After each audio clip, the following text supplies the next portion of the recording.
चुगलखोर पड़ोसन। क्या कर रहे हो? छत पे जाके अखबार पढ़ूंगा। बस यही करो। तुम्हें पता भी है कि बहू क्या गुल खिला रही है? उसने नया फेसबुक अकाउंट बना लिया है। रोज 10 फोटो डालती है। हमारे परिवार की तो नाक कटवा देगी ये। और तुमको ये बात कैसे पता चली? अरे पड़ोसन ने बताया। उसकी बहू भी फेसबुक पर है ना, तो उसको पता चल गया। हाँ, जैसे तुम तो बहुत भोली हो। पड़ोसन रोज सास को उसकी बहू के नाम पर भड़काती थी। आज तो आपकी बहू कह रही थी मुझसे आके कि आप दिन भर खाती रहती है, खा खा के घटोत्कच हो गई है। क्या? उसने मुझे घटोत्कच बोला? अरे वो खुद ना कटी सुपर्णखा है।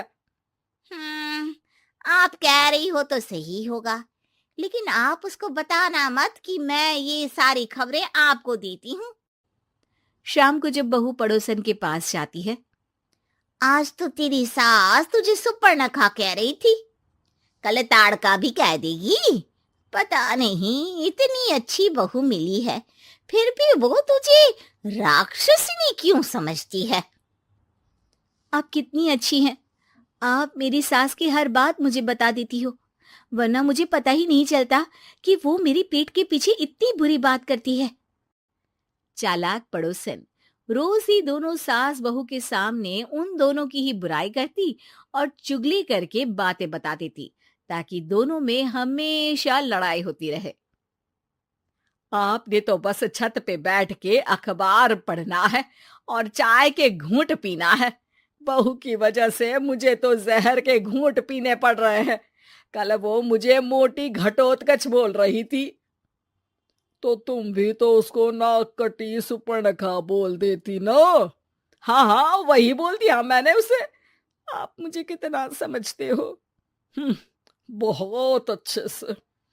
अब मुझे वो ये बात पड़ोसन ने बताई ना, वही तो है आपकी शुभ चिंतक। पर मैं इस बहू को ना सबक सिखा के ही रहूंगी। जरूर सिखाना चाहिए, पर आज तुम मेरे साथ शाम को छत पे बैठना, एक तरकीब बताऊंगा। बिल्कुल बिल्कुल, कितना ध्यान रखते हो जी आप मेरा। मैं ना सब ध्यान रखता हूँ। शाम को जब सास और ससुर छत पर बैठे होते हैं कि यहाँ खड़ी हो जाओ, यहाँ से ना तुमको पता चल जाएगा कि बहू की अगली चाल क्या है। अच्छा, कैसे? सवाल मत पूछो, जैसा कह रहा हूं वैसा करो। थोड़ी देर में ही छत पे बहू की आवाज आने लगती है। मेरी सास लायक ही नहीं है। मुझे पता होता तो सास बहू की भी कुंडली मिलवा लेती पहले ही। तेरी सास तो मुझे भी पसंद नहीं है। मेरे पास जब भी आती है तेरी बुराई करती रहती है। कभी सुपर्णखा कहती है, कभी हिडिंबा कह के कामचोर भी बोलती है। अरे कभी कभी तो चुगलखोर भी बोल देती है। काश आप जैसी होती मेरी सास। ऊपर छत पे पड़ोसन और बहू की आवाज सुन के सास के होश उड़ जाते हैं। समझी? जी समझी।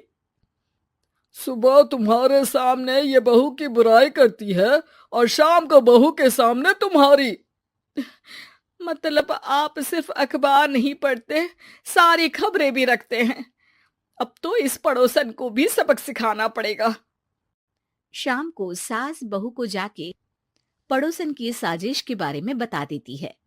हाँ, मुझे माफ कर दो माँ जी। तुम भी अपनी माँ जी को माफ कर दो, इन्होंने भी तो तुमको बहुत कुछ कहा है। अरे बस बस, अब ये सोचो कि पड़ोसन को सीधे कैसे करना है। अगले दिन सुबह पड़ोसन सास का इंतजार कर रही होती है, लेकिन वो देखती है कि वहां सास और बहू एक साथ आ जाते हैं। अरे अरे आज दोनों एक साथ। हाँ, सोचा कि बहू की पीठ पीछे बुराई करने से क्या फायदा, मुंह पे ही बोलती हूँ मैं। हाँ, मैंने भी सोचा आपको 2 बार मेहनत करनी पड़ती है, एक ही बार में काम खत्म कर लोगी। हैं? वो मैं आप लोगों को कैसे पता चला?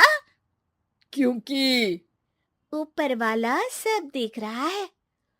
पड़ोसन ऊपर देखती है, वहां ससुर खड़े होकर हंस रहे होते हैं। मतलब आप हमारी बातें सुन लेते थे? हाँ, सुन लेता था और मजे भी लेता था। आपको तो शक नहीं होना चाहिए। क्या चाल खेली है आपने, एकदम सास बहू के सीरियल जैसी। तो बताओ पड़ोसन जी, मेरी बहू ने आपसे अब मेरे बारे में क्या बोला? यही बोला कि सास बहुत अच्छी है, बहुत ध्यान रखती है। अच्छा, और सास ने मेरी क्या बुराई की? नहीं ना की बुराई, हमेशा तारीफ करती है। भगवान सबको ऐसी सास दे। मेरी गलती है जो मैंने आप लोगों में आग लगाने की कोशिश की। पर छत पे लगा हुआ सीसीटीवी यानी कि शर्मा जी सब देख रहे थे। हाँ जी, मुझे माफ कर दीजिए। माफ क्या? आपको तो अब हम साफ ही कर देंगे अपने वालों की लिस्ट से।